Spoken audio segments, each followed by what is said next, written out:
Hello, everybody, and welcome to Heartlight Vedic Astrology. Today, I was going to talk about the December solstice 2024 and look ahead about 6 months until June solstice 2025. All right, so it's kind of the first half of most of next year. But again, we're doing this from astrology, Vedic astrology, or Jyotish perspective. So, yeah, this period in time from December solstice 2024 to June solstice 2025 is called Uttarayana.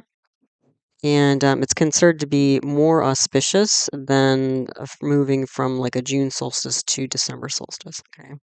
So I'll be looking at this in a couple different ways. And before I get into that, I just want to thank you all. In my mind, this is kind of my last video for this astrological year. And so I just wanted to thank all of you for all the support that you've given me and the channel and all the different ways that you do that that's meaningful to you. They're all meaningful to me, but whether it's liking videos or sharing or subscribing or sending in donations or asking about personal birth chart readings, you know, um, it's really been wonderful to hear from you guys in all those different ways. So thank you for all of that. All right, so let's take a look at this upcoming solstice. Note beforehand, the information presented here is for educational purposes only. It should not be considered medical, financial, professional, or life advice of any kind. If you are in need, please contact an appropriate professional for support, and then you might take a minute or two to read the rest of this disclaimer. Okay, if you're new to Vedic astrology, also known as Jyotish in Sanskrit, or my videos, all of my teaching videos on the subject or my concepts playlist, they can be found there.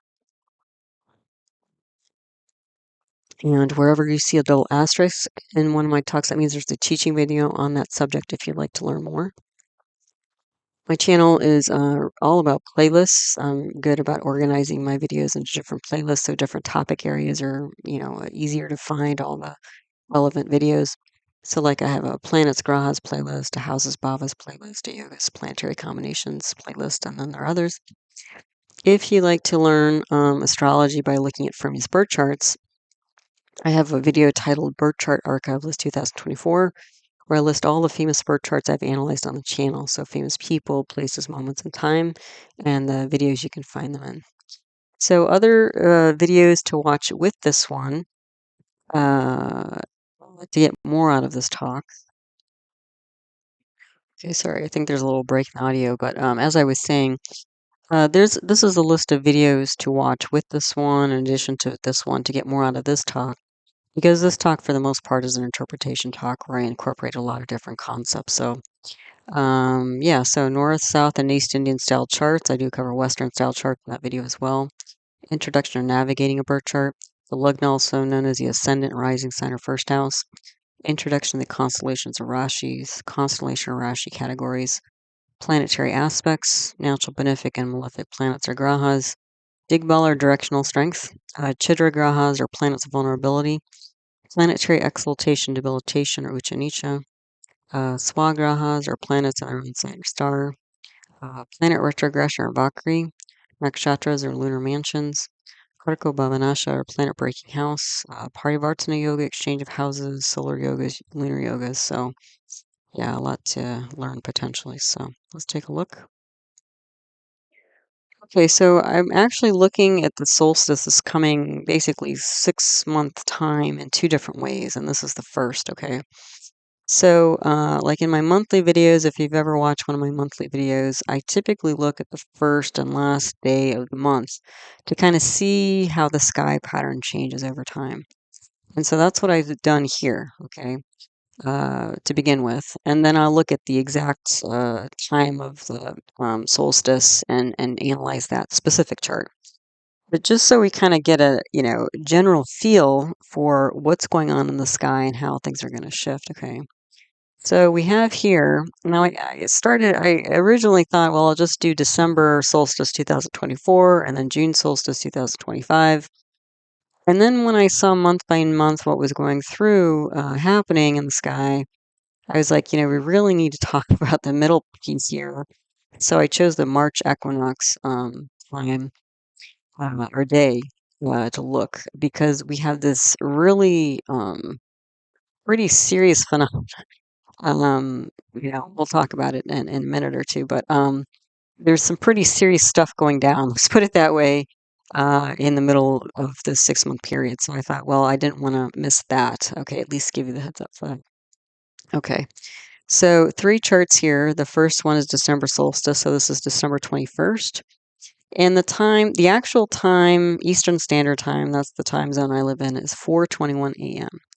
Now you'll see each of these charts, okay, and these are North Indian style charts. That's what I use in my work, if you're not familiar. So the rising sign is the top diamond in the middle. Okay. And in each of these charts, you'll see there's a little 1 in the bottom corner. It's sort of almost covered up each time. But that little 1 in the corner actually doesn't, even though it is the first house, the 1 is not there because it's the first house. The 1 is there because it means it's the first constellation of the zodiac, which is Aries or Mesha in Sanskrit. Okay. Now, if you look at each of these charts, I've oriented them to all be Aries or Mesha rising. Can you see the ascendant is in 1 degree, same in each of these charts. Well, the reason why I've done that is that when you put the first constellation of Aries or Mesha in the first house, you create what's called a natural zodiac. In the natural zodiac, you can take to be like a birth chart for the whole world, all of humanity, like collective energy. Okay, so now I have listed under each of these events, the December solstice, March equinox, and June solstice, the exact time in my time zone. I haven't listed the exact time in my time zone for each of these charts. I'm just showing you, again, the Aries orientation. Okay, so just keep that in mind. Okay, because again, I want to just look at collective energy over time, the next 6 months or so. All right. So again, they're all Aries rising. Okay, so let's take the first look at the first one, December solstice. So the day lord in this, on this day is Saturn. Okay, and Saturn is the farthest planet in terms of classical Jyotish or Vedic astrology. And so Saturn is in its own sign of Aquarius, okay, which it's been there for about 2 years, and it's got a few more months. So it's actually finally transiting out of Aquarius at the end of March. Okay. So, but Saturn as a planet represents delays, obstacles, difficulties, chronic disease, even sometimes even death, endings. Okay. And Saturn is in its own sign of Aquarius. Aquarius is a fixed air sign. So fixed air meaning like stuck ideas or fixed ideas, that sort of thing. So Saturn being, you kind of think of Saturn also as almost being a steamroller, like it slowly just sort of flattens kind of anything in its path almost. Okay. So Saturn being in the sign of Aquarius, and you can see it's in the 11th house here. This has really been transforming, especially this 11th house. This 11th house is, represents things like incomes and clubs, groups, and societies. Okay. So, and since Saturn is in its own sign, this is a very strong Saturn. Okay. Now, Saturn, this planet representing delays, obstacles, and things like that, is aspecting the first house. Okay. The Lugna, rising sign, ascendant, all different names are the same thing. And the first house, the Lugna, is sort of sets the tone for the whole chart. And it's represents like the body, represents the person as a whole, represents the psychology. It's kind of like the first pass, or kind of the general way, like if we're looking at a person, the general way people mostly see this person. They won't know all the hidden insights and stuff necessarily, but as a first pass, it's kind of their general reputation, how people know them. Okay. So Saturn is aspecting into the ascendant here, and Saturn is debilitated in the sign of Aries or Mesha. So the Saturn is not acting its best. Okay, even though Saturn is in its own sign of Aquarius in the 11th house, this is still like good news as far as Saturn goes. I mean, yeah, Saturn can be destructive, it often is, but it's about releasing old paradigms that no longer serve us. And doing that in, again, it can be painful, but in the best possible way. But Saturn aspecting into Aries, it's more wild, it's more erratic, it can bring out its more negative tendencies. Okay, so not just change, but maybe, painful change and that sort of thing. Okay. So that's the day lord. Okay, so we're picking up on that energy already. Okay. Now the dasha period, which is the planetary period, at this time of uh, December solstice here, we've got Venus, Saturn, Moon, Saturn. Okay, so we're picking up Saturn again. So we've got plenty of this Saturnian energy coming through here. So again, delays, obstacles, endings, chronic problems, that sort of thing. We also have in the dasha period Venus and Moon. Venus and Moon are the two emotional planets. So Venus is like loved ones and socializing and that sort of thing. And Moon is also an emotional planet, but it's like the intuitive mind, the emotional mind, also the public. So personal and private relationships. Okay. Now the thing is, Saturn is again in this December solstice chart here, up in the 11th house of clubs, groups, and society. So we've been having a lot of changes there, collectively over the last 2 years, and we will for a few more months here. You can also see that Saturn is aspecting the moon. Okay. So Saturn is all the strong Saturnian energy is going to slow down, create obstacles for the moon. So again, the intuition, the emotions, the public. Okay. So those are pretty heavy energy. Okay. So also in this chart, the moon nakshatra, a nakshatra is a lunar mansion. There are 27 lunar mansions. And every night the moon passes through a different one, and they all have different energies associated with them. So the moon is in the nakshatra of Purva Falguni. Purva Falguni is symbolized by a hammock. So it's all about swinging in a hammock, relaxing, enjoying, traveling, having a nice frosty drink in your hand or what have you. Okay. So the moon is in this nakshatra of enjoyment, probably the nakshatra that's closest to pure hedonism, frankly, in the whole zodiac. But we have this massive Saturn creating delays and obstacles to this enjoyment, emotional enjoyment especially. Okay. Then the sun nakshatra, the sun is in the nakshatra of Mula. Mula is symbolized by a bunch of roots tied together.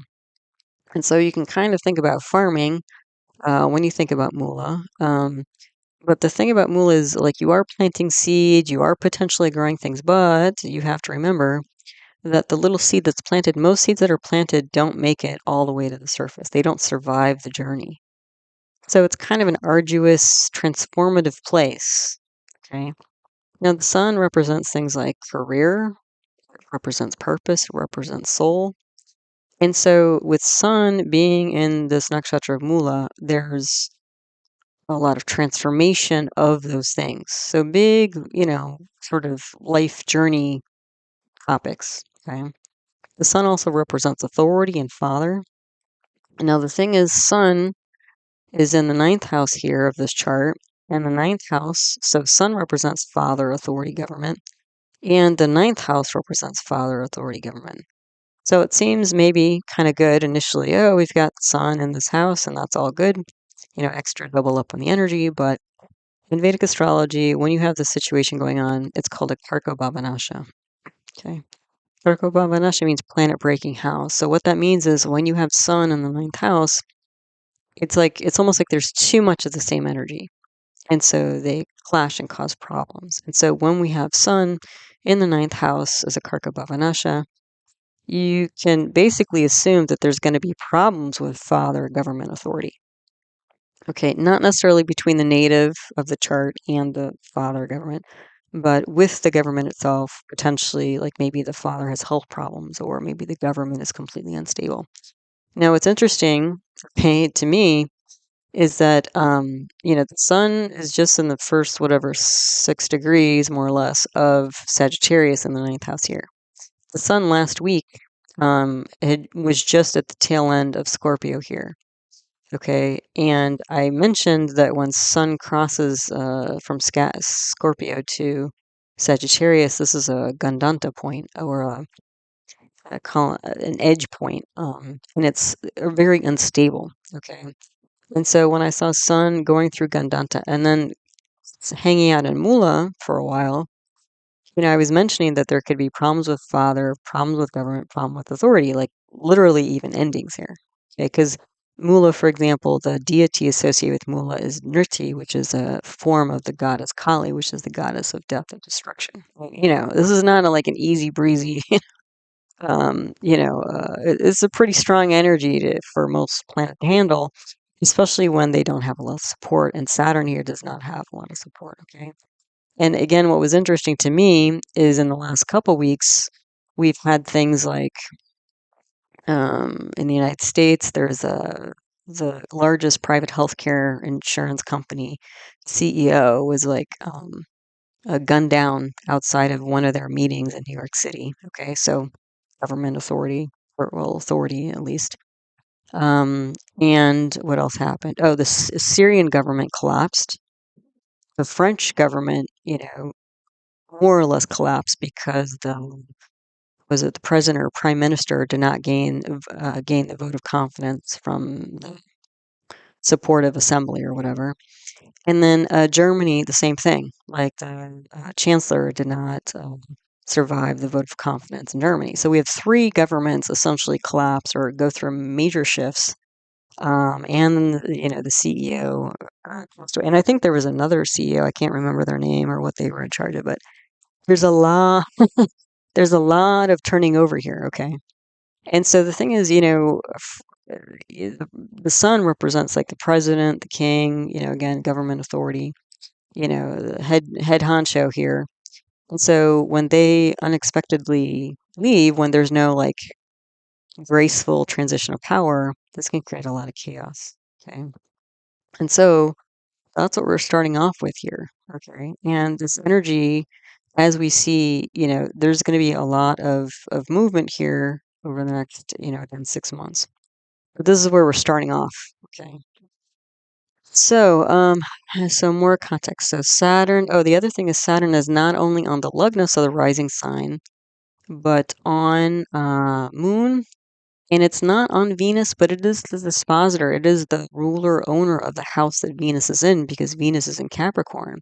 So that also like it influences Venus. Okay. So there is it's a trine influence on Venus here. The other thing is Saturn is aspecting Mercury in the 8th house. Okay.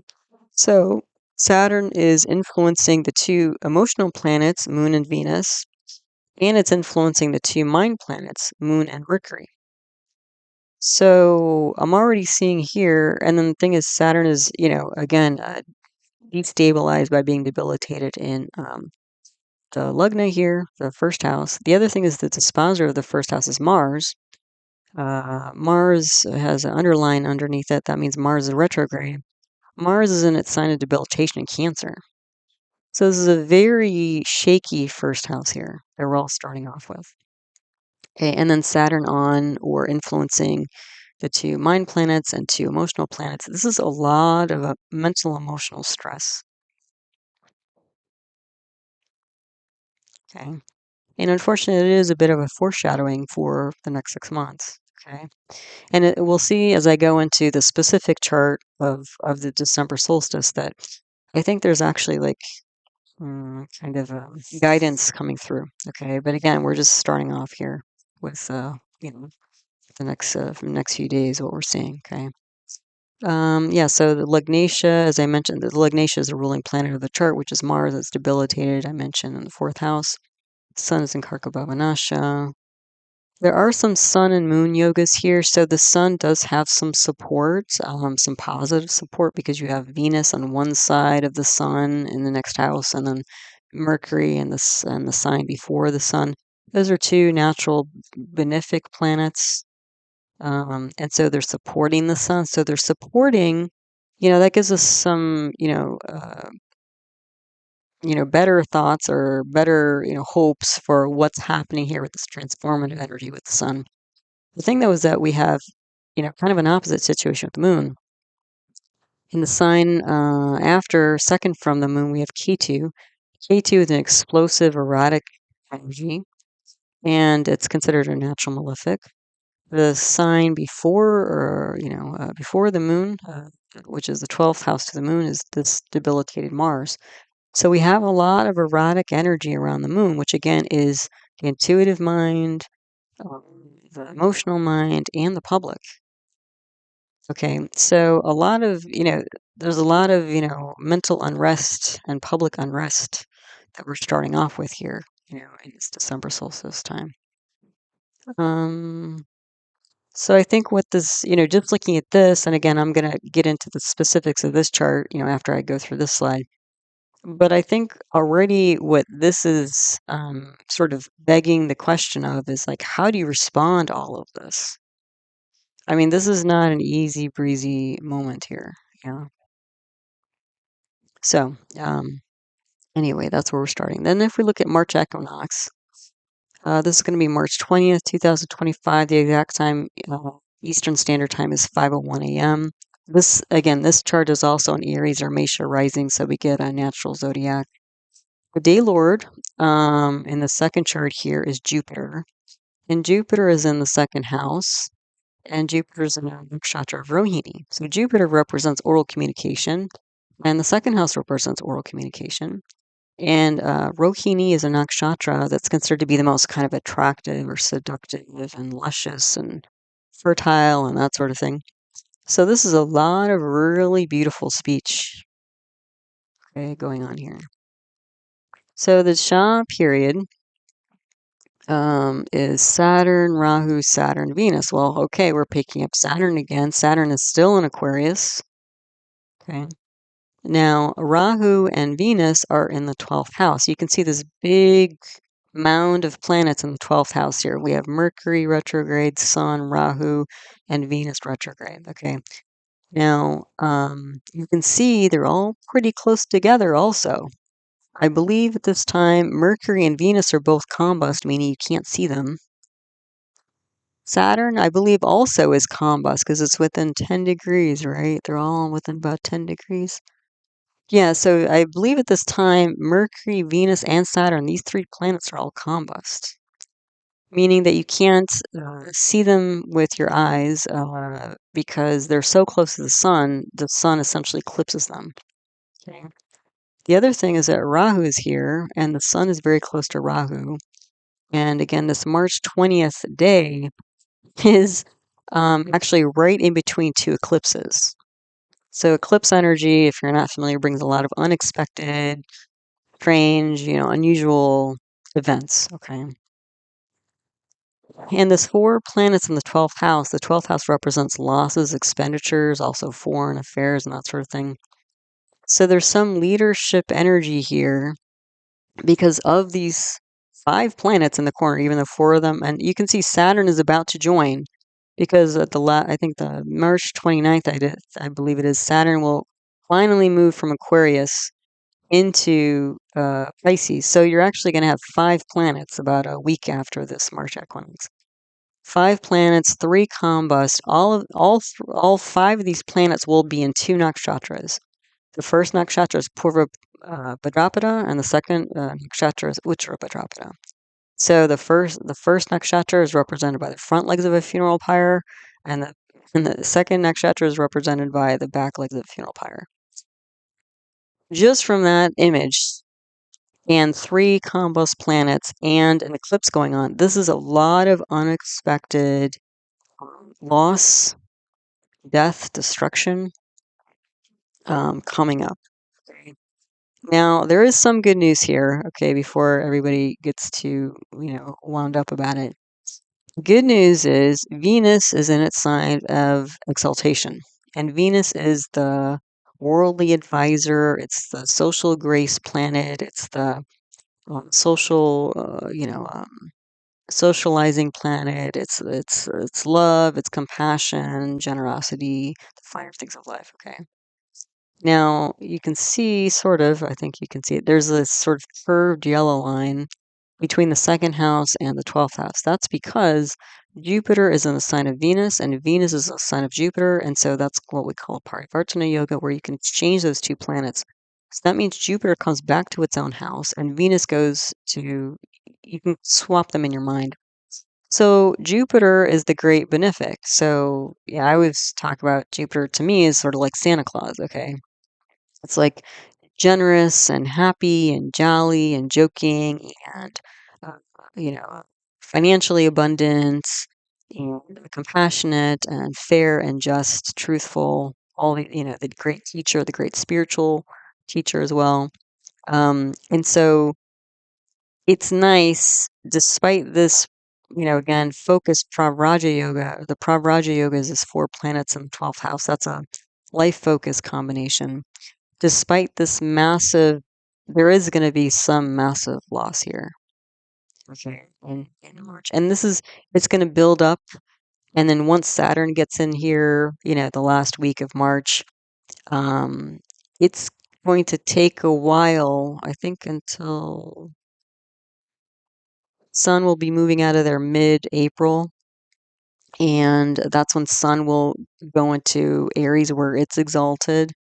So there's some situation, you know, brewing early March, really for a good couple weeks here, pretty intense, and then some, new action being taken.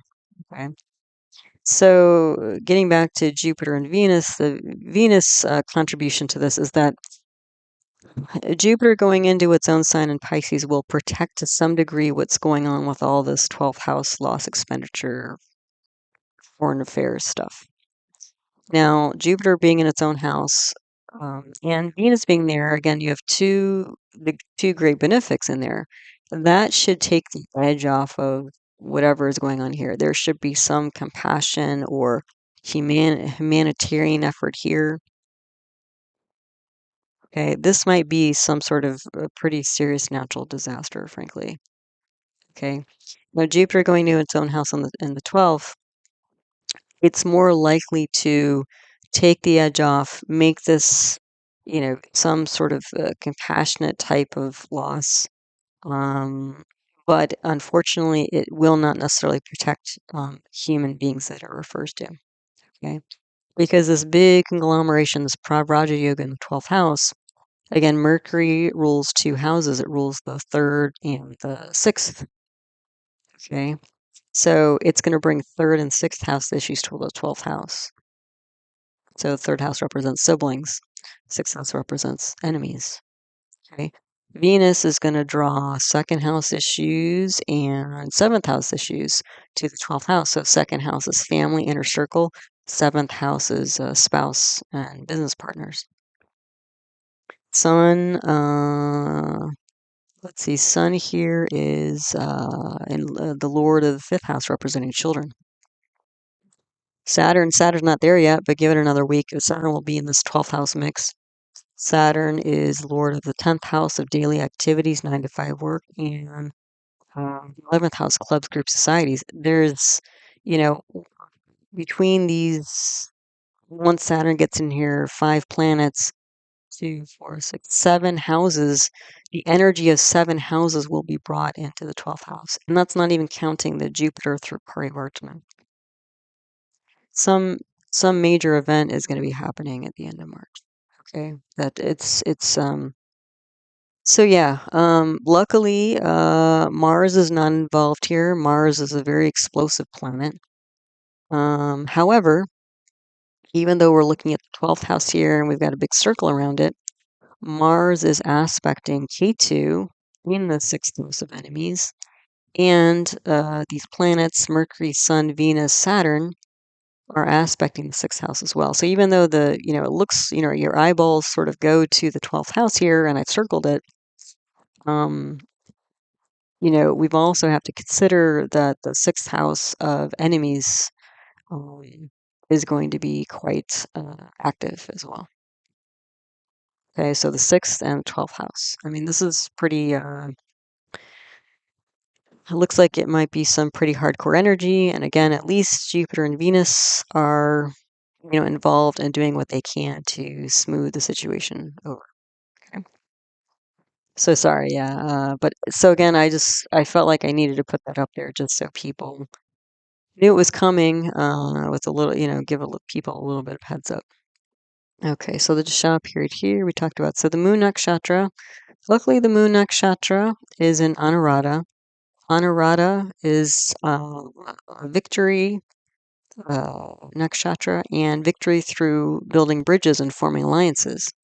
So it looks like, again, whatever's going here in the 12th house reflected in the 6th house, some sort of humanitarian effort. There might be some skirmish that some, allied forces get together and contain, hopefully. Because again, this is all going to break up, this, this 12th house stuff. This is all going to break up, by the end of, I think Venus is the last to move out of there. Venus is going to move out of Pisces by the end of May. So, and Rahu will move out of there into Aquarius. Saturn will move in there. So, anyway, so hopefully, that'll take care of things. But this might also set off a bunch of other events, potentially. Okay. But at least Moon, at this time is in a pretty nice nakshatra. The Sun nakshatra, as I mentioned, is in Uttarayana. So that's the back legs of a funeral pyre. This is a less destructive energy than the Purva Bhadrapada nakshatra right before it. Uttar Bhadrapada has a sort of destructive energy. Again, we're talking about cremation, a cremation pyre, right? So flames and turning over and, you know, the body and releasing the soul from the body, reincarnations, a lot of things here. Uttar Bhadrapada, though, has this energy of being a bit detached from it. So it's almost like a conscious release, like a renunciation. Okay. So the 12th house, and potentially a better, um, variation of it is that there's going to be a lot of charity involved here because the 12th house, another form of loss or expenditure, is a humanitarian one, like through humanitarian aid. Okay, so whether this is a natural disaster or man-made disaster, it looks like a lot of people are going to pitch in to try to help out. And if it's a natural disaster, it looks like it's going to involve water because it's in Pisces, and Pisces represents water. And the solar eclipse that this is building up to, because there's going to be a solar eclipse on March 29th, I believe. I think it's the exact day, is going to be happening. Like the eclipse path is going to be kind of over, like from eastern Canada, northeast United States, and then a little bit of Europe, and I think even like parts of North and Western Africa can see it, will be in the kind of line of visibility. Okay. So, yeah, so there you go. So context here. So the Saturn is unstable because you can see it's almost in the last degree. We call that Sundi. So that's going to destabilize Saturn. Although Saturn's still strong. But again, this is like, just a week before Saturn pops over into Pisces. And Saturn's still on the Lugna, so affecting the whole chart. It's also on the moon again, even though the moon has shifted. So again, there's still like some pretty hardcore energy, even though moon is, temporarily in a good, nice, friendly nakshatra. There's still stress on the mind here. And emotions. What else?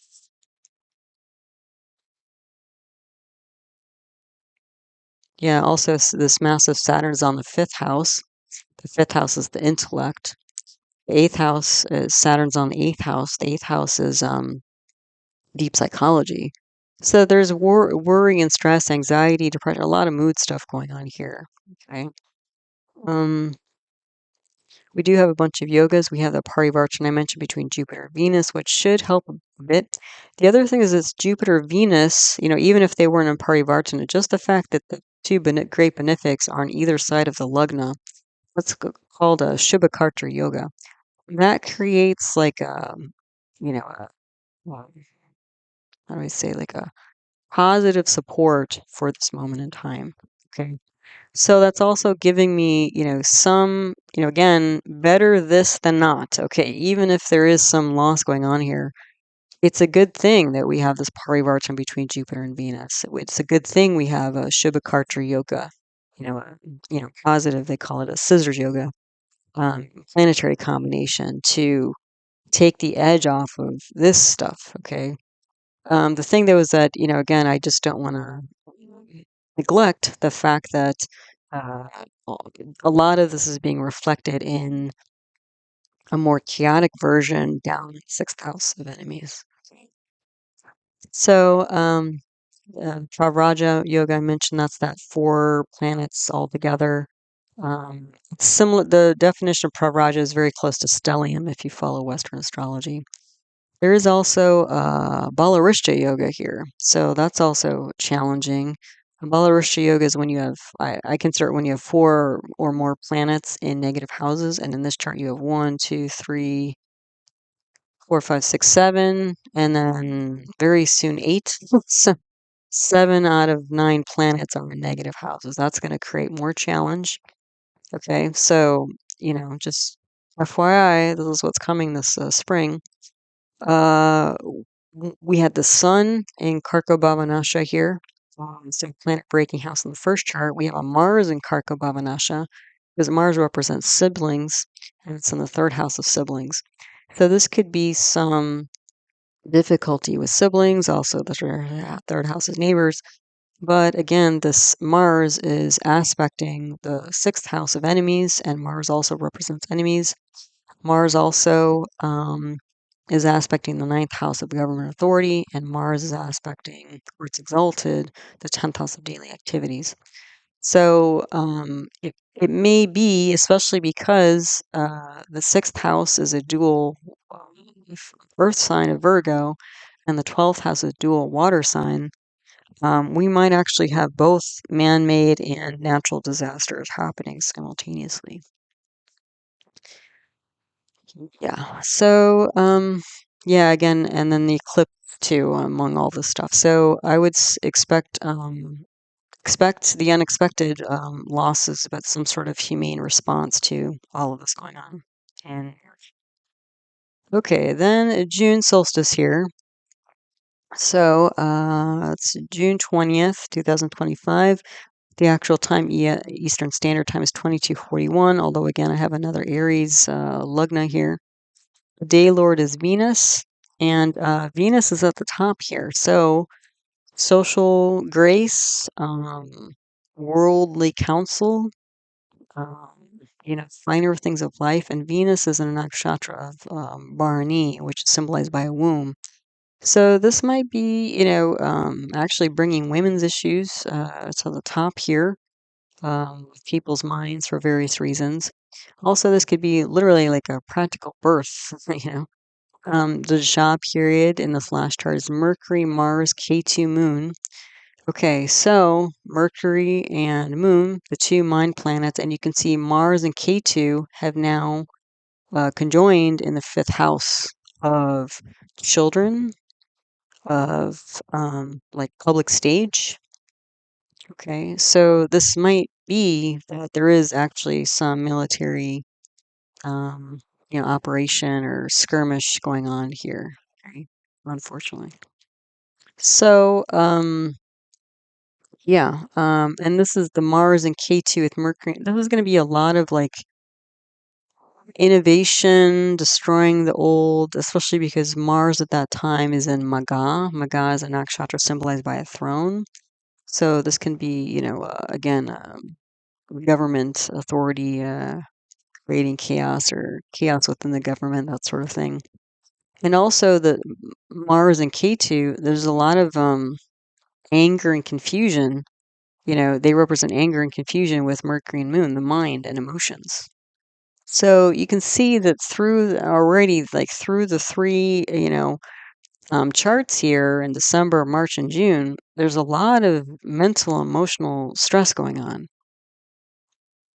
Okay. And then again, and in the third chart as well, we have Saturn with the moon. So in all three of these charts, Saturn is aspecting the moon or with the moon.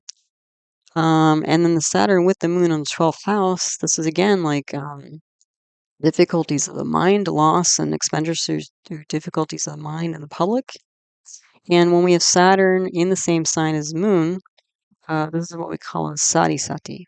So sati sati, if you haven't heard of it, is a 7.5-year period where Saturn is before the sign of the natal moon, in the sign of the natal moon, or after the sign of the natal moon. And so Saturn takes 2.5 years to go through each sign. So going through the sign before, of, and after the moon is 3 times 2.5. That's 7.5 years, 7.5 years. A lot of people fear sati sati. Like, I don't mean this to be so grim. I mean, I'm just, putting up here. And again, when I get to the next phase of actually going through the December solstice chart, again, I think that there's, wisdom and advice naturally coming through the chart. So hang on, I know it's like, not sounding like all sunshine and unicorns. I get that. But it is what it is, and I'm doing what I guess I need to do as an astrologer to share this information. So, okay, so Saturn with the moon, sati sati. So there were a lot of the reason why a lot of people are afraid of sati sati is because typically it's a very difficult mental and emotional period for people. The other major thing is that a lot of things, the one common denominator for almost everybody going through sati sati is that they can lose a major support system that, had been part of their life for a long time. Like typically when people go through their first sati sati, they might lose grandparents. When they go through their second sati sati, they might lose parents. And during the third sati sati, if they live that long, they might end up passing away themselves. Okay, so and it doesn't have to be grandparents and parents. Like I know when I went through my last sati sati, I did lose my father, but the other thing is I lost one of the schools I went to. It closed.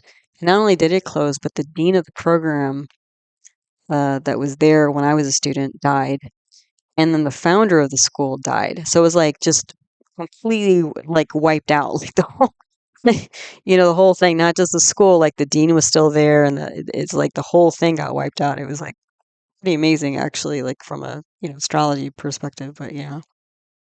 So and this is the Sati Sati is happening in the 12th house for the natural zodiac. So there's some major support system loss here. The other thing is that Mars is aspecting this moon and Saturn.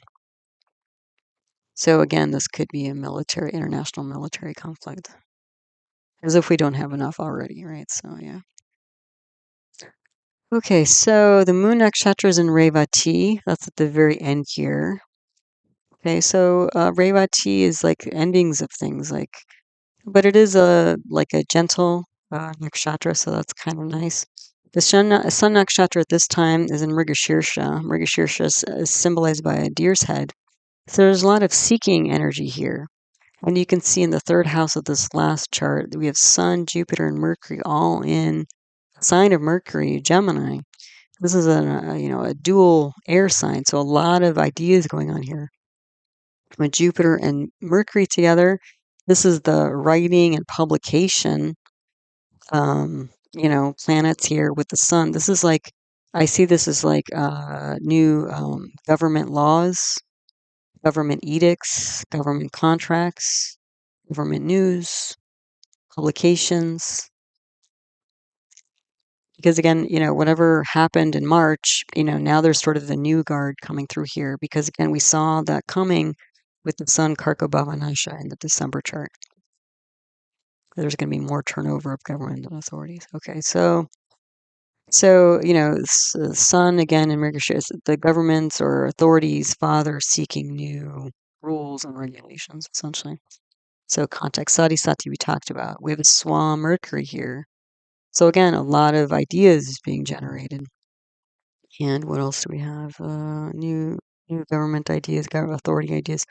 Mars conjunct K2 aspect. Oh, so again, there's going to be a lot of public arguments, fighting, and Mars aspecting its own sign in the 8th house here.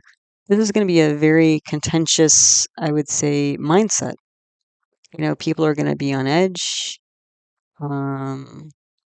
It's a new kind of a lot of people's minds and situations are going to change here. And so that's the thing is, again, losing any kind of support system. And again, this is happening collectively, globally. Then it's kind of like the other thing that's going on with all this is, again, the slowest moving planets, like Saturn shifting sign. I've been talking about that. It's gonna, and it only shifts signs every 2.5 years. That's shifting signs at the end of March. And then mid-May, Rahu and Ketu are shifting signs. They only change signs every 1.5 years. And then a week or so after that, Jupiter is shifting signs, and that only changes signs every year. So the 4 slow-moving planets are all shifting within about 6 weeks of each other.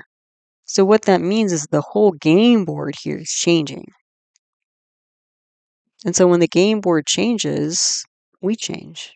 It forces us to change. We have to adapt, or not. We don't have to adapt, but probably would help to adapt. Okay. And so there may be loss, with this Mars K2, loss of old support system, because that's on the Sati Sati thing going on in the 12th house. I would say challenges to women and children, because Venus is in Bharani. This could, hopefully this is more of the, you know, um, literally could be women giving birth. But the womb, again, it's not always a given. It's kind of like mula, right? You plant the seed and you hope it grows and you support it to grow as much as you can, but it has its own destiny, each seed, whether it makes it to the top and grows into a plant or tree or flower or whatever, there's that's some of that is beyond our control.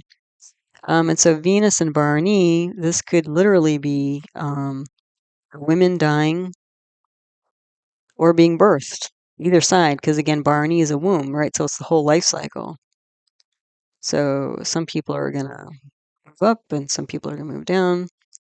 The Mars and Ketu, these two natural malefics in the 5th house, that's children. That's going to be problematic. Besides the fact that Jupiter, the karaka, the bhava karaka, the planet symbolizing children, is in a negative house.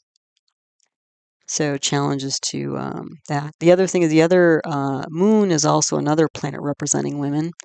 And you can see, that's with Saturn, the planet of delays, obstacles, potentially death, chronic disease, in the 12th house of losses. So, yeah, this can be pretty tough, I would say. Writing new laws, contracts, yeah. So the other thing with this Mars aspecting its own sign of Scorpio in the 8th house. Scorpio is a fixed water sign, so a lot of deep emotions here. But Mars aspecting itself, like this is like transforming deep psychology. Okay, and again, this is going to be collective energy here. So yeah, it's going to be fairly intense, I would say, the next 6 months, from this December solstice to June 2025 solstice. And again, there's going to be a lot of stress. You can see that consistently through these 3 charts.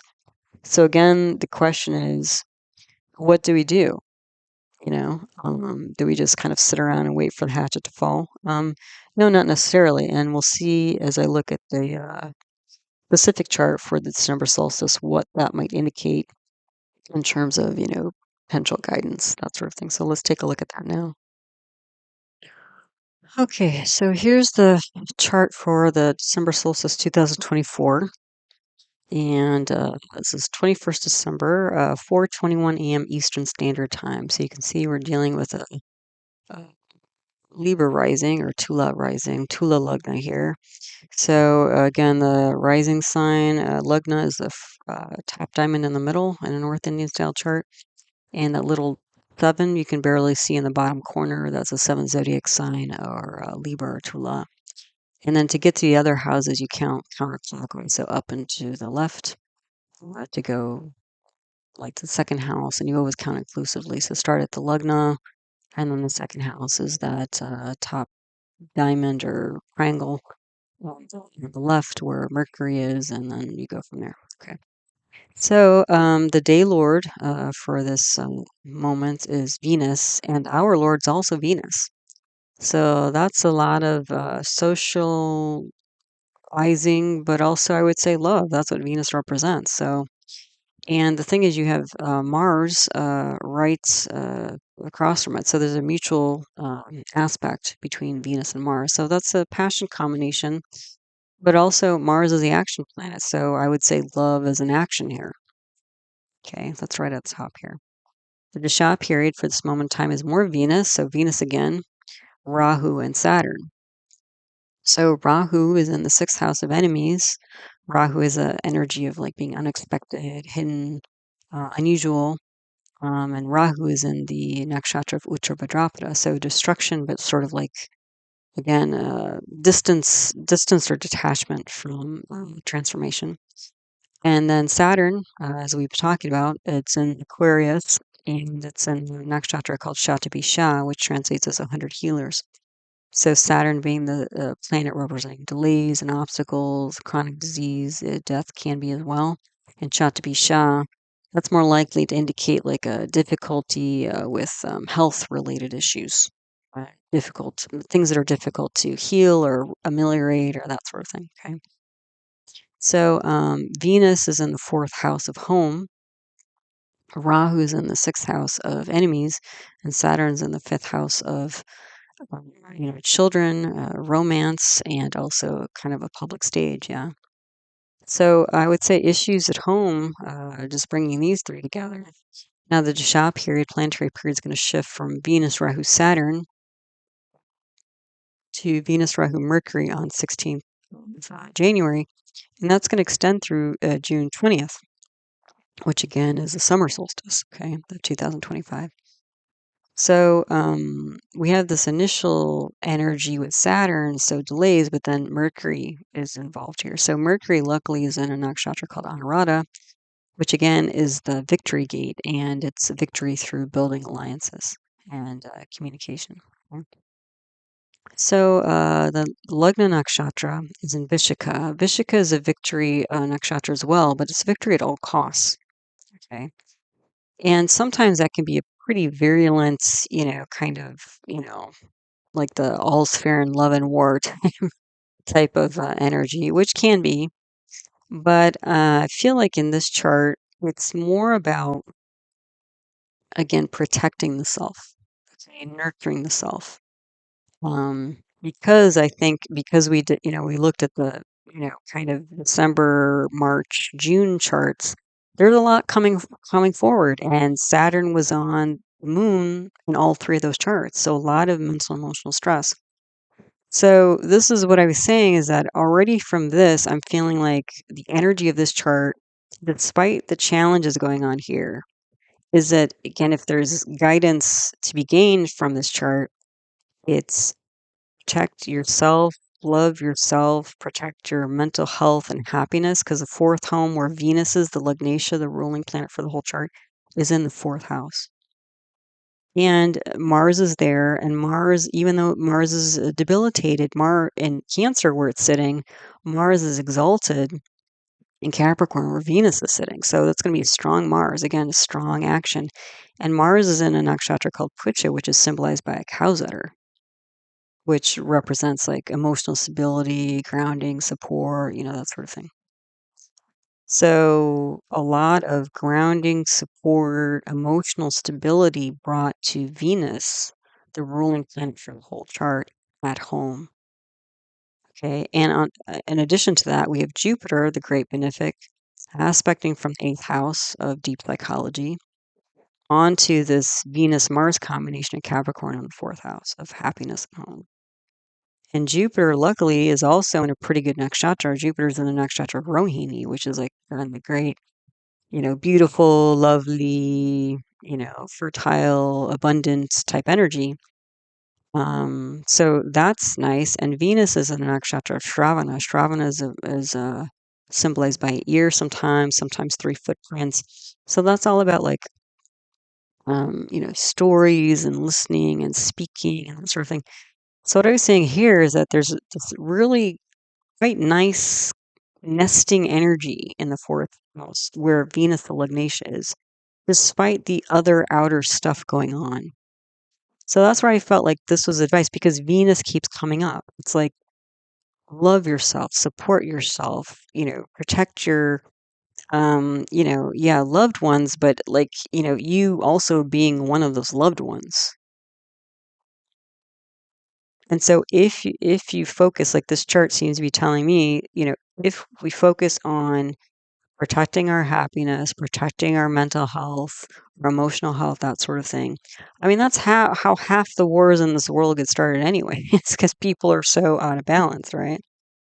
So if we really take that seriously and really focus on that and prioritize that, and again, that's where that Vishika energy comes at, where the Vishika, in terms of like, victory at all costs, it may be inconvenient to other people if you really support yourself mentally and emotionally. It may be really, throw people off if they're used to you supporting them all the time, instead of figuring out what you need for your own happiness and well-being and mental health and, emotional stability and all that. Okay, so that's where I think the advice is. And we'll see as we go through, like again, this chart, we have Saturn and Moon mutually aspecting each other. So that's a lot of stress on the mind and emotions. And then we have Saturn aspecting Mercury. So Saturn's on both Mercury and Moon. So a lot of mental, emotional, difficulties here. And if you saw my video on what was last week? Last week was the full moon. What was interesting about that chart, which was also what is it, Libra rising, was that in the natal chart as well as all the subcharts, Saturn was on Mercury, which made for a lot of confusion and, analysis paralysis and this sort of thing. And what's interesting in this chart, because I thought, oh, it's sort of very close in some ways, but it's almost like when you do the analysis of twins, even if they're born a few minutes apart in the same place, they can be dramatically different. And so, in some ways, the charts were similar, but they were also different, like uniquely different. Like as we'll see, like in last week's full moon chart analysis, the Saturn Mercury combination was strong throughout, deep into the amshas, the subdivisional charts. In this one, it's Saturn and the moon.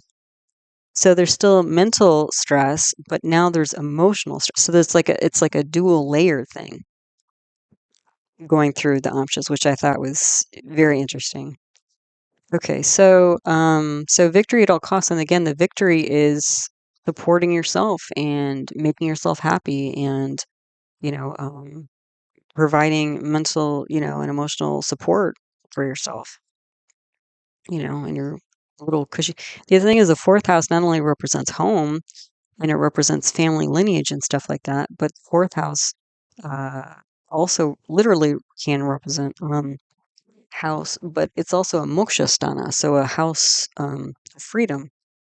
So some little bubble, creating your own little happy bubble is, I think, what's being called for here. The moon nakshatra is in Purva Falguni. Purva Falguni is all about enjoyment. And again, we have this massive Saturn on it. So it's sort of like public enjoyment. It's like, especially on the 5-11 axis, the fifth house is a stage, the 11th house is club, group, society. It's like, it's like potentially distancing oneself from public um, activities, and maybe because of the, stuff going down in those charts that I looked at, it may be difficult to do, especially if there's safety concerns or whatever, public safety concerns. So, again, that might be even more reason to create your own little happy bubble somewhere. And then the sun, again, nakshatra is in Mula. So, again, that's that bunch of roots tied together, a lot of transformation of authority. So, we're already seeing, like I mentioned, in the last few weeks, 3 governments essentially major shifts, if not complete collapse. Okay. So the context here, again, this is the solstice. So there's a new sun cycle going on here. Depending on where you are in the world, the longest day of the year, the shortest day of the year. But there's something about renewal here. And again, in Vedic astrology, ancient Indian astrology, this time period from December solstice to June solstice is considered to be the more auspicious than from June to December. Like literally, they consider it auspicious if you die. If somehow you manage to wait until December 22nd or something to pass away, because that's an indication potentially that your soul is going to a better place. Okay. And so they usually, like, when they're doing muhurta, so they're casting charts to find auspicious times and dates for big life events like marriages, like buying a car, like buying or moving into a house or something like that. The first, if possible, you look at those first 6 months from the December solstice. And it doesn't really matter if you're in the north or southern hemisphere, like whether it's the longest day or shortest day of the year. What matters is the signs, the constellations the sun is passing through. Because right now, sun just moved into Sagittarius, then it'll go on, yeah, for the next 6 months. Um, those constellations, like the second half, or the last part of the chart, especially, those are considered to be like higher octaves, higher echelons of and reflections of the other houses. So, for example, the 11th house is a reflection of the fifth house, and the ninth house is a reflection of the third house. Okay, so it's the more sort of lofty, more spiritual, more ethereal, and that's part of the reason why this Uttarayana 6 months, period between the December solstice and the June solstice is considered to be more auspicious. Okay. Besides that, we also have Christmas going on, Hanukkah going on, Kwanzaa going on, at least in the United States. And those three major holidays are all happening, I think, the 25th, 26th of December. Christmas relates to the birth of Jesus. So there's some birthing energy coming through there, a new leader. And, again, sun is in Mula. So it's like, the transformation or emergence of a new leader could be. And the sun is aspecting the ninth house of religion here. Yeah.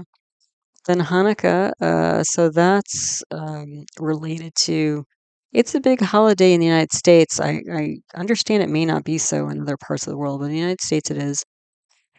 And that relates to, I guess, the recapturing of a temple, and how there was some miracle about like the candles burned for, I believe, 9 nights, and it was a miracle because there wasn't enough lamp oil for that to happen, but somehow it happened anyway, and that's why they burned like nine candles with the menorah and all this. So again, there's something about light in the darkness, recapturing things, and also like miracles happening, right? Unexpected, like sort of magical things happening. And then Kwanzaa, again, might be more of an American holiday. I don't know how extensive that's practiced, but essentially that's an African American holiday that's, I think, derived from harvest celebration practices in Africa. It's celebrated this time of year as well. So, there's celebration and births and miracles. It's a lot of pretty important energy here. So, all right, let's take a look at the chart, house by house, and see what we see. So again, we have a Libra or Tula rising. That's a movable air sign, so a lot of thoughts here.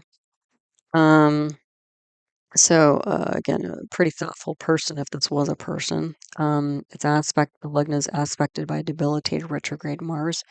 So again, that's going to be a lot of erratic energy. Mars is an action planet, but it's erratic on its own and is debilitated. So this might be, again, if it was a person, somebody who goes back and forth with their actions, may not be the most consistent or reliable. However, they're well intended because Mars is in Pusha, that comes at her energy of emotional support. And because Mars is retrograde, this person might be reconsidering previous actions, and attempting to create stability, although it might be a little bit heavy-handed because it's sort of two steps forward, one step back. We've got this Vishaka energy, so it's sort of like, this victory at all costs, even if, again, it ruffles some feathers, which I don't know. I mean, when we see the energies coming up in the next 6 months, um, that may not be so big of a deal, because it might end up being a matter of, especially with the pretty heavy energies coming through, like a matter of self-preservation coming up. Yeah. So, and yeah. So, the Lugnatia, the ruling planet for the chart is Venus. That's the ruler of Libra, Tula. It's bala. It's got directional strength because it's in the fourth house. That makes it stronger. It's in Shravana, that listening and talking and, you know, kind of storytelling energy. So again, a lot of, potentially good socializing going on at home. Um, then it's a moksha sthana. So this particular person, if it was, is motivated by freedom primarily. And we have an exalted Mars energy here in Capricorn as well. And then the retrograde Jupiter and Rohini energy here as well. So again, it's a nice nesting time, generally speaking. Um, and the thing is, Mars aspects both the lugna as well as the lugnation. So there can be a little bit more of like a action or um, maybe aggressive, but like aggressive in, again, emotional support. Yeah, hopefully of self, going on here. So even though and the thing is, in Vedic astrology, it's different from Western astrology. In Western astrology, almost always hear when they start talking about like a Libra rising or that sort of thing, or Libra sun sign person, is that they're very like docile because they're ruled by Venus and they like balance and they're like conflict averse and things like that. That's not the case in Vedic astrology. Vedic astrology, there is a bit of rebellious energy to Libras. So especially with this Mars, debilitated Mars on the Lugna and the Lugnation, I would say this is both a lover and a fighter. Yeah. Okay. So, but I would say, there's this impulse here, especially because there's all this day Lord Venus, hour Lord Venus, Dasha period Venus. This is all about like creating compassion, generosity, comfort at home, and spiritual traditions and stories and that sort of thing.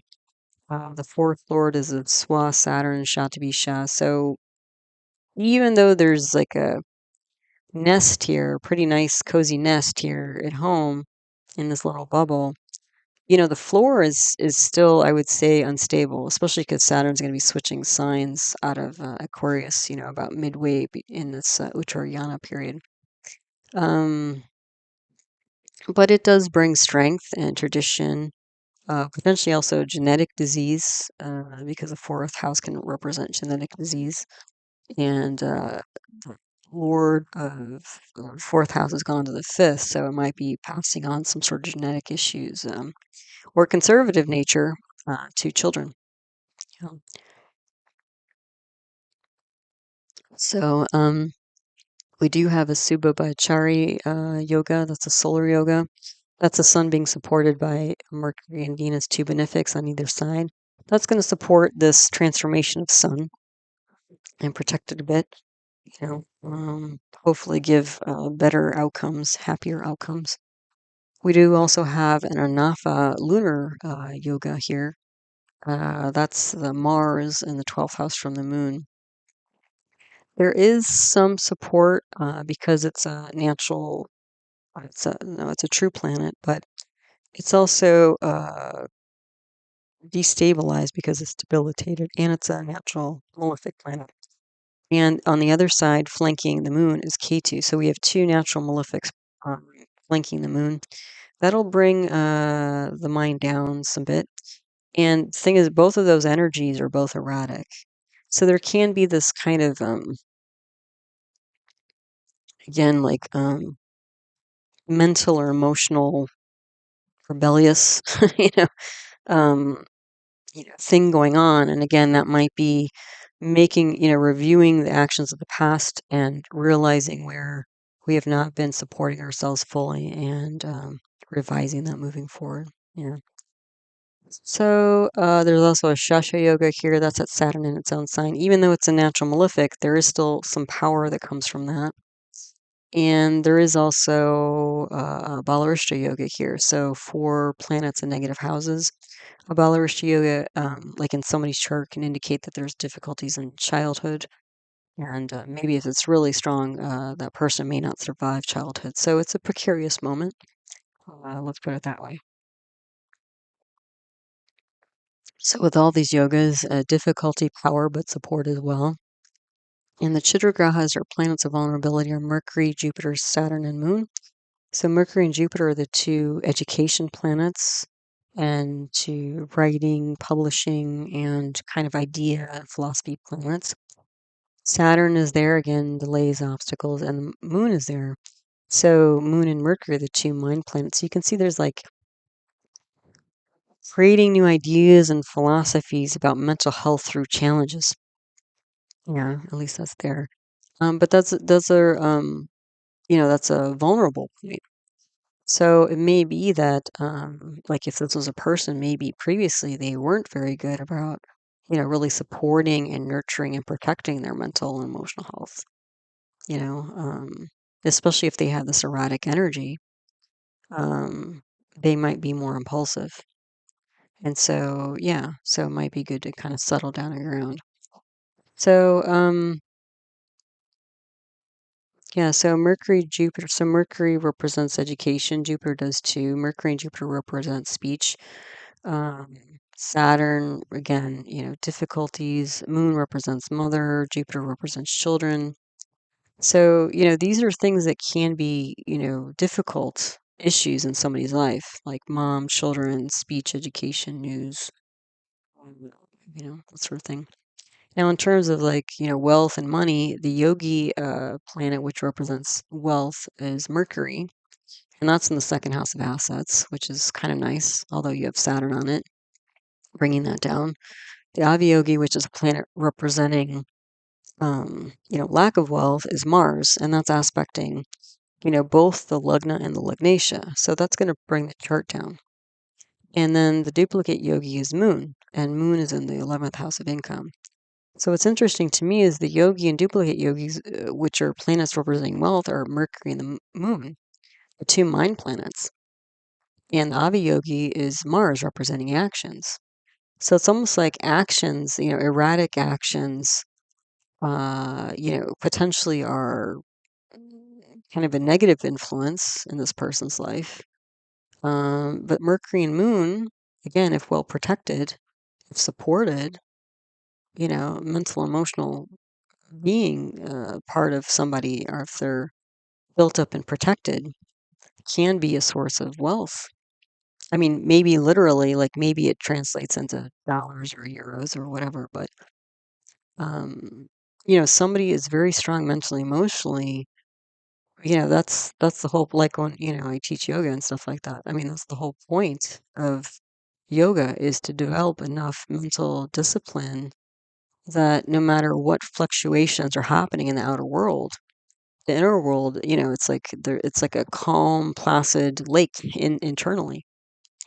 That's what we're working towards, hopefully. Okay, so then the second house here, the second house lord is the debilitated Mars. So there's some instability here, and then also the aviyogi is coming in there. So that's going to draw down, the wealth that Mercury brings. Mercury's in Anurata. So again, speech and education, of building bridges and being victorious through building bridges, aspected by retrograde Jupiter and a swa Saturn. So a lot of speech, a lot of education, but also difficulties and delays, news, and the second house is family and inner circle. Saturn being on Mercury, that's good. Mercury represents the analytical mind, logical mind, decision making. So there can be a lot of doubt, skepticism, confusion, analysis, paralysis kind of stuff going on. And again, I think that there's some instability of money, even though there's some signs of money being there. The third house lord is Jupiter, and Sun is there in Mulan, which you've been talking about. So the third house represents courage, and Sun is a Pitta planet. Pitta comes from Ayurveda, traditional Indian medicine, so it's kind of a fire energy. So fire energy gives courage. So I think there's courage here to develop, courage here to grow, courage here to step into a new form of leadership. Even if it's like kind of unstable right now or unknown right now what's going to happen. This could also be like writing about intentions, like maybe journaling, because the second house represents oral communication.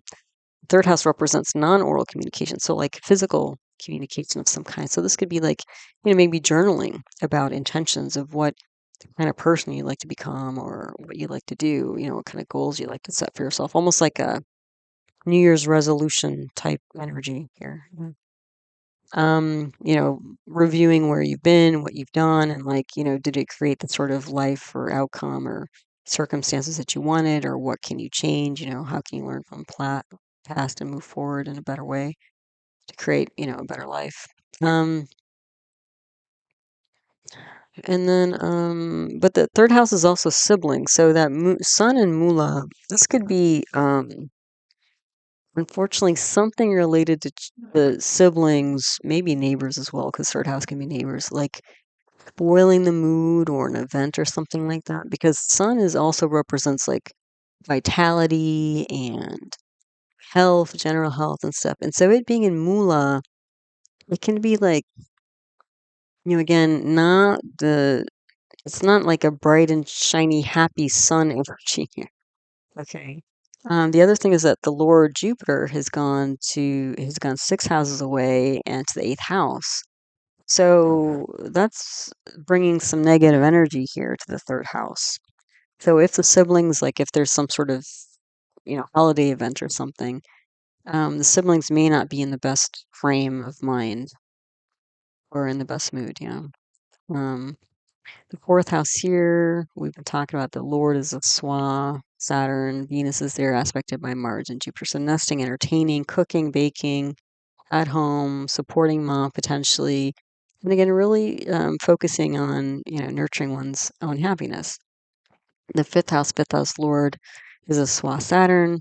That's aspected by the debilitated Mars and a bright moon. So this might be like when you get Mars and Saturn together, you get an engineering type of energy. But with the moon too, the moon can be like a imagination. So it's like figuring how to like support or nurture kids, romance, creativity. That's all fifth house stuff as well. Like lighten the mood. It reminds me of the term Imagineer, which I think Walt Disney developed, because the things that they did with the Disney enterprise wasn't just, all the technical and engineering stuff, but it was like imagining the characters and the voices and the costumes and all that. So it was like a cross between creativity and engineering. It may feel a bit forced, like because Saturn is such a heavy energy here. Um, and again, the moon's going to get kind of swallowed up in this like Saturn Mars energy. It could also be the fifth house could represent like a like reflux, like for GI issues, uh, that sort of thing. But it's the fifth house also representing intellect and top of the mind stuff. This is somebody who's trying to figure out how to make things happier. At least Moon is in Purva Falguni, so it's like how can we bring some happiness and creativity to the situation, or this time, And this is a contrast with eighth house, which is deep psychology. So there you've got Jupiter and Rohini and Mercury and Anurata. So again, if this is a person, they've got a lot of ideas, like really well-founded, nice, attractive ideas. They're also probably very well spoken for the most part. Um, but their intellect is like more conservative. So they have this duality even within their mind of being quite optimistic. That's Jupiter. And, wanting to build bridges and build beautiful things and stuff like that. But then you've got this Saturn, which is like this, kind of a dark cloud, raining on this like very positive thought parade going on. So there is a juxtaposition there.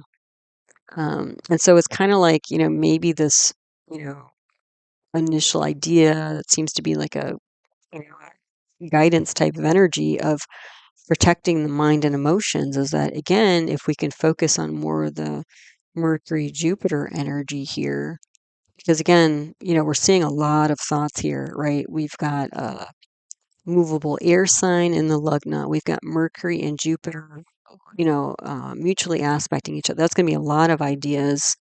And then we have Mars with Saturn. Mars and Saturn together can not only be engineer, but they can be like athletes. This is somebody who does a lot of thinking.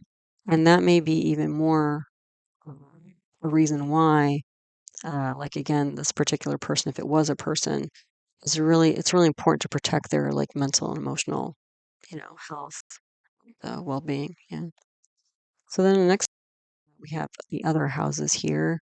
All the same stuff on the left. On the right, we've got sixth house. Sixth house lord is Jupiter. And so the Jupiter has gone to the eighth house of, so this is like acute problems becoming chronic, you know. Uh, Rahu there is unexpected energy. It's an Uttarayana. And so again, some distance energy here. Also like sixth house is schedule and routine. So some unusual routines going on here. But I also see this as like actively trying to put thumbs behind or to the side, at least in this moment. Like, just trying to enjoy the moment with family at home. Um, trying to get away from, whatever stress or strain or unusual circumstances or more external. But this could also indicate indigestion here, the Rahu in the sixth house. Then the seventh house lord is a debilitated Mars and it's aspected by a debilitated Saturn. This is going to be, again, somebody who is feeling probably fairly directionless or finding it difficult to find their way forward in life. Also, relationship problems, I would say at this time, probably, it's pretty strong. Um, it could feel like one step forward, two steps back. Yeah, so again, between seventh house of like spouse, relationships, partner, and then Saturn on the moon in the 11th house. I think this person or this moment in time is about keeping it close to home, right? Staying close to family and close friends and stuff like that, rather than venturing out too much. Um, then the eighth house lord is Venus. Jupiter's there. Mercury's aspecting there. So this person, like generally, is like all about speaking and listening and sharing and stories of the past, intuition, optimism, kindness, thoughtful. Um, collaborative. But I think this person is also reviewing and processing the last year. And again, making resolutions. Like it's almost like a affirmation generating type of time, in between building their own little happiness bubble, maybe with some close friends and family. But it's like, there is this strong energy of uh, considering what's happened in the past and how we can do better moving forward. Then the ninth house lord is Mercury. That's also gone six houses away. So there might also be some trouble with dad, especially because Sun is in Mula and it's aspecting the ninth house. So I imagine disruptions with father, work, authority, but planting new seeds for authority, maybe an administration job, potentially for this person. But also like disruptions with heads of state and religion, which we've talked about like several countries have basically overturned their government in the last few weeks, which is quite a lot. And the 10th house lord is Moon. We've got a bit debilitated Mars there, aspected by Venus. So this is again trying to have fun, trying to be supportive, let loose and try some new nurturing activities. But there is this sense too of like inconsistent daily actions. So it may not be like a steady thing. It might help actually.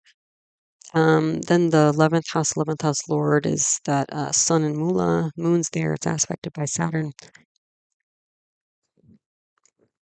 Again, I would see this as somebody considering new ways of socializing and making money potentially because of the strong Saturn and Aquarius energy, kind of really slowing down. 11th house, and then the dispositor, going through the transformative Mula energy. Then the 12th house here, the 12th house lord is Mercury. Ketu's there in Uttar Falguni. It's aspected by Jupiter. Um, I could see this being about like, processing and sorting through and, even speaking about like unexpected wins and losses. This might also be literally getting away for a holiday, that sort of thing. So what I'm seeing again in this chart overall is that like a lot of reviewing and processing and releasing of the past year, and then like imagining new directions, writing down resolutions, and again speaking, positively here, because again there are some challenges, but there is this, especially with the Mercury and Anurata and Jupiter and Rohini. It's like, how do we? I don't know. Maybe this is like a public relations type word. Like, how do we speak our best words, to move ourselves forward, in a positive way, and kind of wrap things up to move on.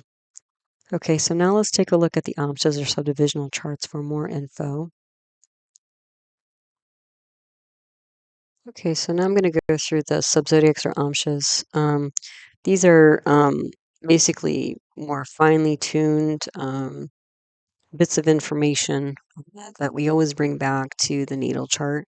It gives us a little bit more information, but these are mostly used for timing issues. So, like I have listed at the top the Dasha period of Venus, Rahu, Saturn, which is switching to Venus, Rahu, Mercury on January 16th.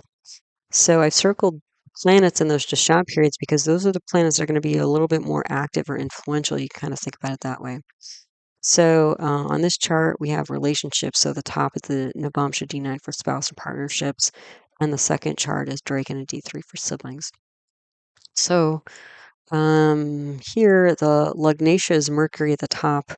It's not well placed. Okay, so that's going to bring down this period, especially after January 16th. Which again, we were seeing challenges in the seventh house, so that's not unexpected. But what I found interesting was that Venus and Jupiter, the two great benefics in Jupiter, is retrograde and exalted in the second house of speech and family, and that's reflecting the second house of partner here. So I think both, we're seeing that kind of mirrored reflection energy of positive speech in both the spouse and the partner, the natal person. But you see in the middle here, you see Rahu and Moon with Saturn and Ketu. Now, when you have Moon and Rahu and Ketu together, that often indicates like mental health issues. Okay, it can be like obsession, compulsion, confusion, delusion, all these things. And then you have Saturn there as well. So that's going to bring anxiety, doubt, depression, skepticism. So even though the spouse and the native seem a little bit similar, um, that they both speak well, but you can see that the spouse here really has some pretty, especially in this moment, because Rahu and Saturn are activated, and Mercury, one of the other main planets, is in a negative house. I would say the partner here has a lot of mental health issues that they're dealing with currently. That they might be speaking well, their speech may not indicate that they're actually truly struggling. That's what I'm saying. And again, the struggling's happening in the fourth and the 10th house. So, fourth house of home, family lineage, and the 10th house of like daily work.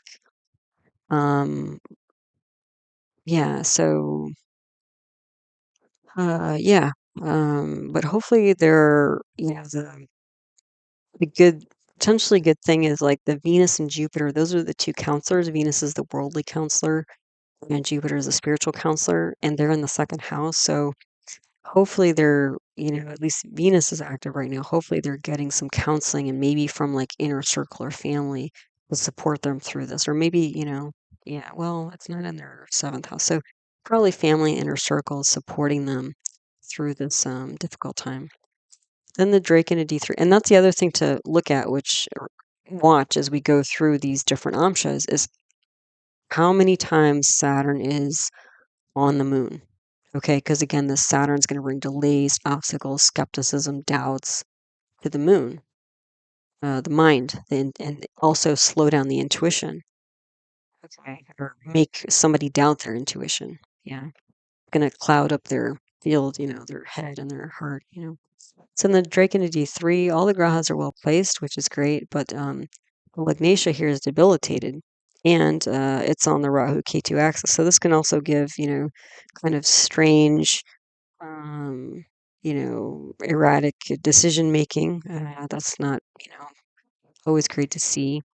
And you can see Saturn is at the top here. So that alone can bring like doubt, skepticism, anxiety to somebody, worries. And Saturn's aspecting the moon again, and Saturn's aspecting the sun.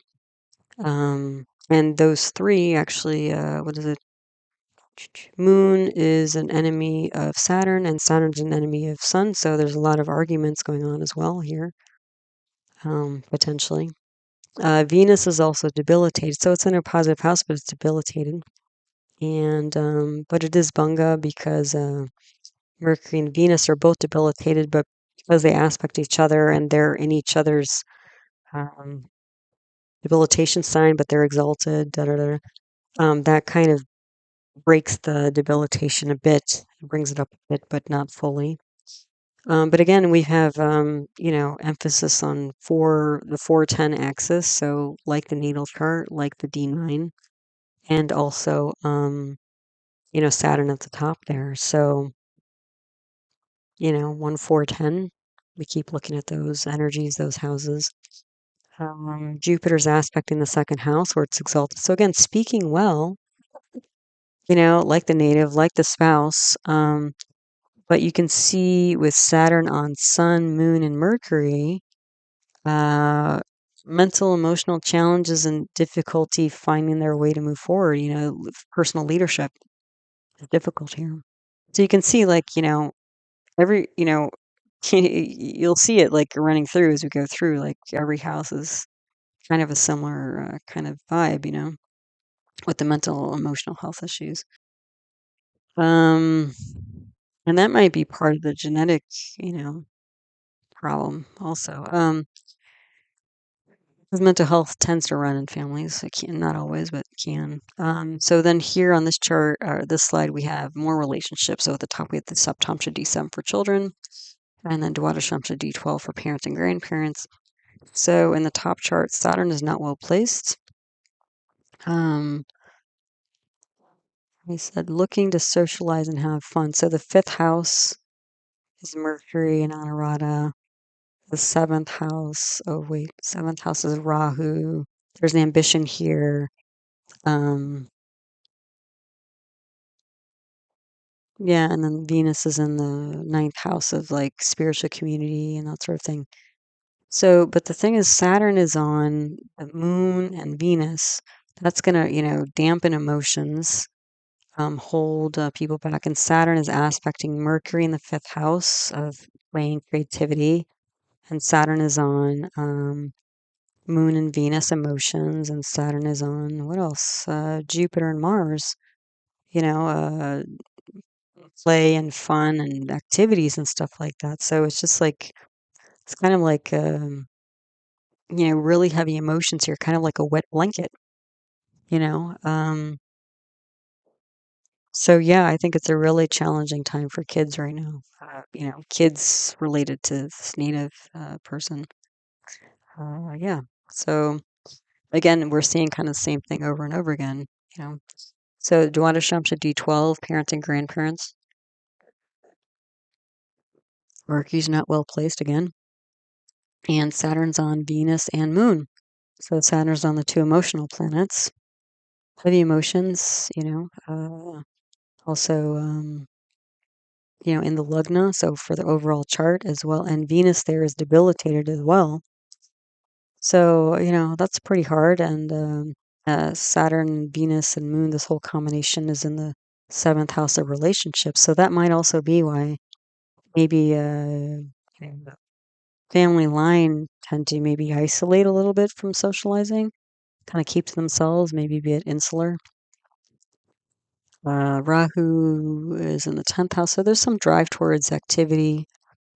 Mercury will bring some contemplation, again, sorting, analyzing, uh, maybe making some new decisions as well, potentially. But again, you can see that we're seeing again over and over again that Saturn is really bringing down all these people, not just the native, right? So, So then on this slide, we have education and career. Sadamsha D24 at the top.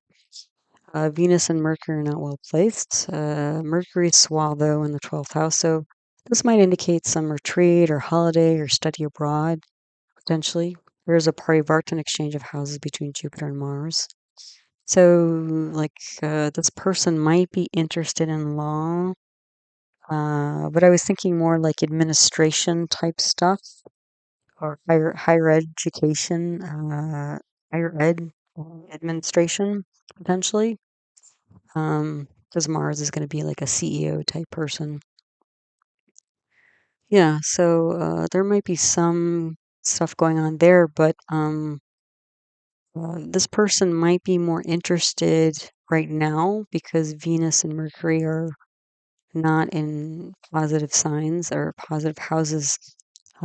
It may be that education's on hold and they're pursuing more of like a career, like a job where they're in charge, which is again that Saturn and Mula aspect in the ninth house in the natal chart.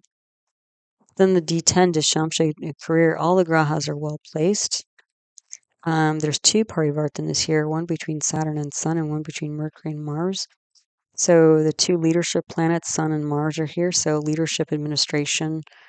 Saturn is like bureaucracy, Mercury's communication. So yeah, I'm not too surprising with that Mercury and Jupiter in the second house being strong, and in the eighth house of deep psychology, and then that Mars, even though it's debilitated, aspecting the Lugna, and Saturn aspecting the ninth house. Yeah, you could see that there's some leadership energy here, but again, it might be a little bit erratic. But for the time being, this current Dasha period and the upcoming Dasha period, career should be,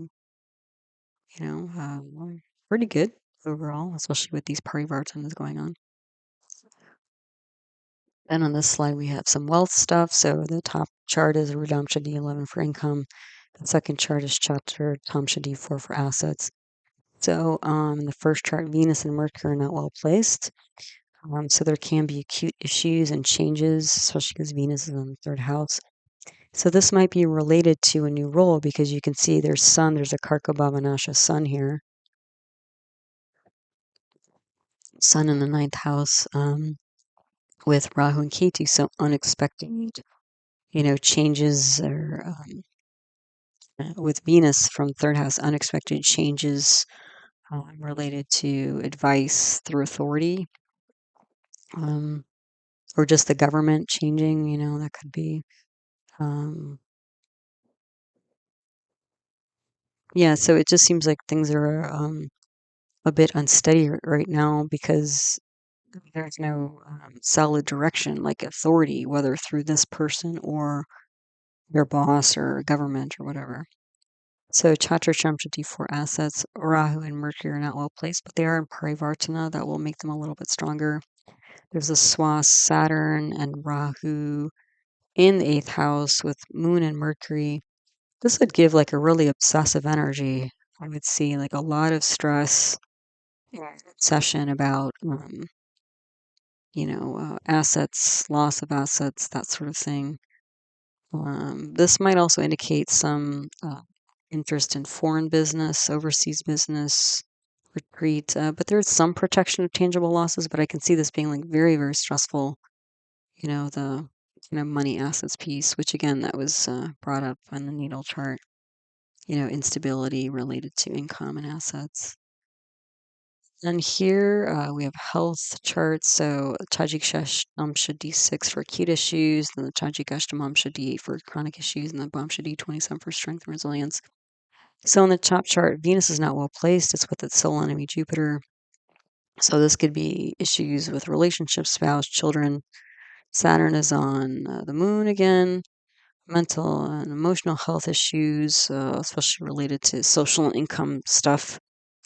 Saturn is debilitated in the eighth house, so a lot of, again, anxiety, worry, depression, skepticism going on here.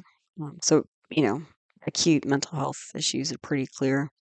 Also, Saturn's aspecting the Lugna, that doesn't help. And the fifth house, the Lugna is the psychology, the fifth house is like intellect. So stress, but I'd say like trying to power through it and, be practical about things, still keep stepping forward even if there's a lot of, fog and static in the mind and heart and that sort of thing. Sun, Rahu, Ketu on the 5 or on the 3-9 axis again. So again, unknown change in leadership, father, authority, government, same stuff coming up. And the sun is Karka Bhavanasha again. So we see like 3 times sun Karka Bhavanasha. That's a lot. Then the Tajik Ashtamsa D8 for chronic issues. Rahu is not well placed. In the 12th house, unexpected losses here. Venus and Mercury are both debilitated, but again, they're kind of creating a banga for each other. So this could be like a, how would I say, like challenges with head versus heart. And then Saturn is on the moon and Jupiter, and it's aspecting the Lugna again. So again, doubting intuition, drag on the mind and emotions. Moon and Jupiter are both intuition planets. So again, it's like not trusting the intuition, right? Not trusting their gut, not trusting their instincts, overthinking things, overprocessing things. Then the Bamsha D27s for strength and resilience. Mercury's not well placed again.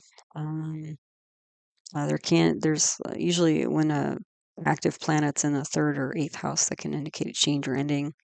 Jupiter and Saturn are in parivartana. So there's going to be so that means you're going to have Jupiter and Saturn on birth, Mercury and Moon. So Jupiter is a great benefic, meaning optimism, and Saturn's a great malefic, meaning pessimism. There's a lot of toggling back and forth between optimism and pessimism, which is what I was seeing in the chart because, again, you had this massive Saturn in its own sign of Aquarius in the intellect. So it's like the intellect is like slowing down, like dramatically. All this analysis is really slowing down the natural intuition that this person has.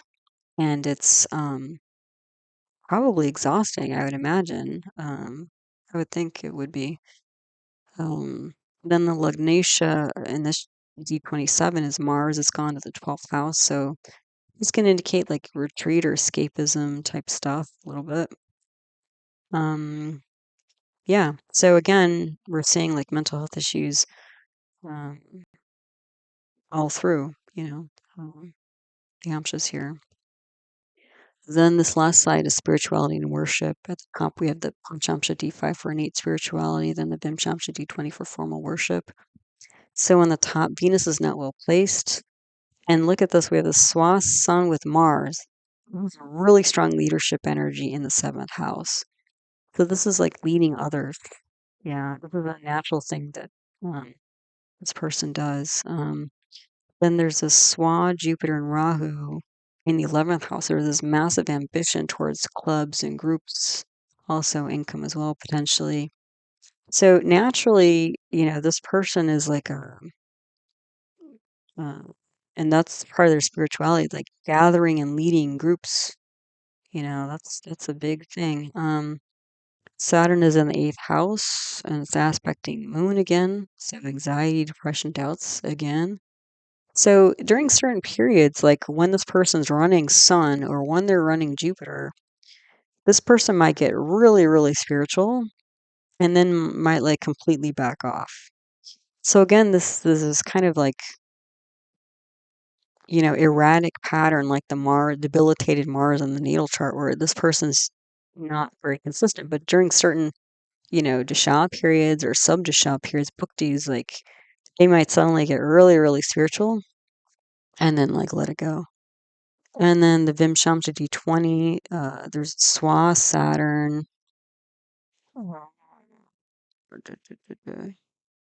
and Rahu are not well placed. Oh, Venus is also not well placed.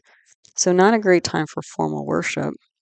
I would say a lot of unpredictable changes as well because Saturn, Rahu, Ketu were all there with the debilitated Jupiter. Although, the Saturn and Jupiter are aspecting the 9th house here. There's also a bala yoga. I mean, we have 5 planets in negative houses, challenges here. But we do have a Swa Mars with Sun in the Lugna. So there is like really strong leadership here. And Mercury is both exalted and swa in the 11th house. So there is something about leadership and clubs, groups, and societies, both innately and in a formal way. I would say at the current time, they might be in a bit more of a, you know, do their own thing type of way. And that might be this whole thing about like, nurturing oneself and protecting one's mental health and stuff like that. The Swan Mercury in the 11th house, I've mentioned in a lot of my videos. When I see Mercury in its own sign, either Gemini or Virgo, I often find people who are interested in meditation and Buddhism. And so that may be part of their formal worship is like leading groups of people, into meditation or some sort of Buddhist practices or something like that. And so that may be like something they've learned for their own mental and emotional health that they share with others. It could be. So, yeah, again, it's been pretty consistent here with like mental and emotional health issues throughout, deep through this chart. And I just counted up like the different amshas and stuff. So there are 13 amshas subdivisional charts. 5 out of 13 were ruled by Mercury, 3 out of 13 were ruled by Moon, and 4 out of 13 were ruled by Mars, and the last one was ruled by Saturn. So again, Mercury and Moon, the mind planets, mind and emotion planets, Mars, that unstable Mars action, and then Saturn, delays and obstacles. Then, in 11 out of 13 of the amshas, plus the natal chart, Saturn was aspecting the Moon. So that's going to bring mental emotional health. And Mercury, Moon, and Saturn are all chidra grahas. So again, planets of vulnerability. Two mind planets, Mercury, Moon, Saturn, obstacles, delays. Yeah, and then it was funny too, like I mentioned, the yogi is Mercury, so it's a planet of wealth. Duplicate yogi is the moon. So even though there's challenges here with mental health, it seems like, if this person can really, you know, clear things for themselves, they can ultimately help other people in the same way, and that will be a boon to them. Yeah. So again, overall, I was just seeing this moment of the December solstice as like almost a plea, you know, um, to prioritize mental and emotional health issues, to see any kind of gains or improvement. Like instead of focusing on the external world and trying to manipulate or shuffle around the external world, the way to really get the external world to improve is to focus on mental health. Like it's almost like I know some people, they really, other yoga teachers, like they'll go to prisons and things like that and teach people how to, meditate and things like that. Or like I know I've done it. I've worked in psychiatric hospitals before, and I've taught individuals and groups, like kids and adolescents and stuff like that, how to do a little bit of yoga, how to do some deep breathing, do some mindful meditation. And I was surprised that they enjoyed it, but sometimes they told me that was the best thing that they experienced during their time in the psychiatric hospital. And they really appreciated me giving them some tool that they could use for the rest of their life, potentially, to help them with their mental and emotional health. So, so again, if we're talking about collective energy here, this is really advice for all of us, especially with what seems to be fairly challenging next 6 months. All right, so there you go. And again, thanks so much, for stopping by and listening to one of my talks. And all my teaching videos, again, on the subject of Vedic astrology on my conference playlist, they can be found there. If you're looking for famous birth charts, you can check out the Birth Charts Archive List 2024 video for a list of all the ones, famous people, places, and moments of time, charts I've analyzed on the channel.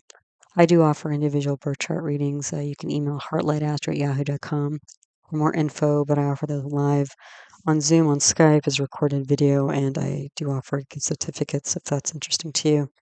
I do have another YouTube channel on natural medicine where I talk about Ayurveda, traditional Indian medicine, as well as yoga and homeopathy and naturopathic medicine. The name of that channel is Nature Source Care, so that's out there too. So as always, I hope you found this talk interesting, helpful, and useful to you as you learn to navigate the energy cycles of your own life. All right, so take good care. Namaste.